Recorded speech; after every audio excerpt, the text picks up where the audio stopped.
ನಿನ್ನೆ ದಿನ ಏನು ವಿಜಯಪುರ ಸಿಟಿಯಲ್ಲಿ ಸುಶೀಲ್ ಕಾಳೆ ಅನ್ನುವಂಥ ವ್ಯಕ್ತಿದು ಮರ್ಡರ್ ಆಗಿರುತ್ತೆ. ಆ ಹಿನ್ನೆಲೆಯಲ್ಲಿ ಗಾಂಧಿ ಚೌಕ್ ಪೊಲೀಸ್ ಠಾಣೆಯಲ್ಲಿ ಈಗಾಗಲೇ ಪ್ರಕರಣ ದಾಖಲಾಗಿತ್ತು. ಇನ್ಸ್ಪೆಕ್ಟರ್ಗೆ ಬಂದಂಥ ಮಾಹಿತಿ ಆಧಾರದ ಮೇಲೆ ಆರೋಪಿಗಳು ಅವ್ರನ್ನ ಪತ್ತೆ ಮಾಡೋಕ್ಕೆ ಹೋಗಿರ್ತಾರೆ. ಆವಾಗ ಪೊಲೀಸರನ್ನ ನೋಡಿಬಿಟ್ಟು ತಪ್ಪಿಸ್ಕೊಂಡು ಹೋಗುವಂಥ ಒಂದು ಪ್ರಯತ್ನವನ್ನು ಮಾಡಿದ್ದಾರೆ.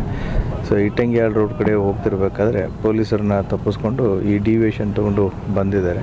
ಸೊ ಇಲ್ಲಿ ಬೈಕಲ್ಲಿ ಬಿದ್ದಿದಾಗ ತಪ್ಪಿಸ್ಕೊಂಡು ಹೋಗೋ ಪ್ರಯತ್ನ ಮಾಡಿದ್ದಾರೆ. ಪೊಲೀಸರ ಮೇಲೂ ಕೂಡ ಫೈರಿಂಗ್ ಮಾಡೋದಕ್ಕೆ ಪ್ರಯತ್ನ ಮಾಡಿದ್ದಾರೆ.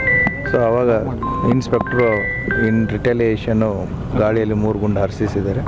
ಅದರಲ್ಲಿ ಇವರಿಬ್ಬರ ಕಾಲಿಗೆ ಗುಂಡು ಬಿದ್ದಿದೆ. ಆಮೇಲೆ ಅವ್ರದ್ದು ಕಂಟ್ರಿ ಮೇಡ್ ಪಿಸ್ತೂಲು ಕೂಡ ಸೀನ್ ಆಫ್ ಕ್ರೈಮಲ್ಲಿ ನಮಗೆ ಸಿಕ್ಕಿದೆ. ಈಗಾಗಲೇ ಆರೋಪಿಯನ್ನು ಹಾಸ್ಪಿಟ್ಲಿಗೆ ಶಿಫ್ಟ್ ಮಾಡಲಾಗಿದೆ. ಆಮೇಲೆ ಏನು ಗುಂಡಿನ ಹಾರಿಸುವಂಥ ಸಂದರ್ಭದಲ್ಲಿ ನಮ್ಮ ಪೊಲೀಸರು ಕೂಡ ಎಡವಿ ಬಿದ್ದಿದ್ದಾರೆ. ಸೊ ಅವ್ರಿಗೂ ಕೂಡ ಗಾಯ ಆಗಿದೆ. ಅವ್ರನ್ನೂ ಕೂಡ ಹಾಸ್ಪಿಟ್ಲಿಗೆ ಶಿಫ್ಟ್ ಮಾಡಿದೆ. ಈ ಬೈಕ್ ನೋಡಿದರೆ ಇದು ನಂಬರ್ ಪ್ಲೇಟ್ ಇಲ್ಲ, ಯಾವುದೋ ಒಂದು ಕಳ್ಳತನದಲ್ಲೇ ಇದನ್ನು ಬೈಕ್ ತಂದಿರುವಂಥ ಸಾಧ್ಯತೆಯೂ ಕೂಡ ಕಂಡು ಬರ್ತಾ ಇದೆ. So investigation is on. ಅದರಲ್ಲಿ ಈಗ ಅದನ್ನು ನೋಡಬೇಕು. ಈಗ ಸೋಕೋ ಟೀಮು ನಮ್ಮವರು ಪರಿಶೀಲನೆ ಮಾಡ್ತಾ ಇದ್ದಾರೆ. ಆಮೇಲೆ ಎಂಟೈರ್ ಏರಿಯಾನೂ ಕೂಡ ಅವರು ಪೂರ್ತಿ ಸರ್ಚ್ ಮಾಡ್ತಾರೆ. ಸೊ ಅದು ಗೊತ್ತಾಗುತ್ತೆ. ಸರ್, ಬಿದ್ದಿರೋದು ಕಂಟ್ರಿ ಮೇಡ್ ಪಿಸ್ತೂಲ್, ಅದು ಬಿದ್ದಿರೋದು ಕಂಟ್ರಿ ಮೇಡ್ ಪಿಸ್ತೂಲ್.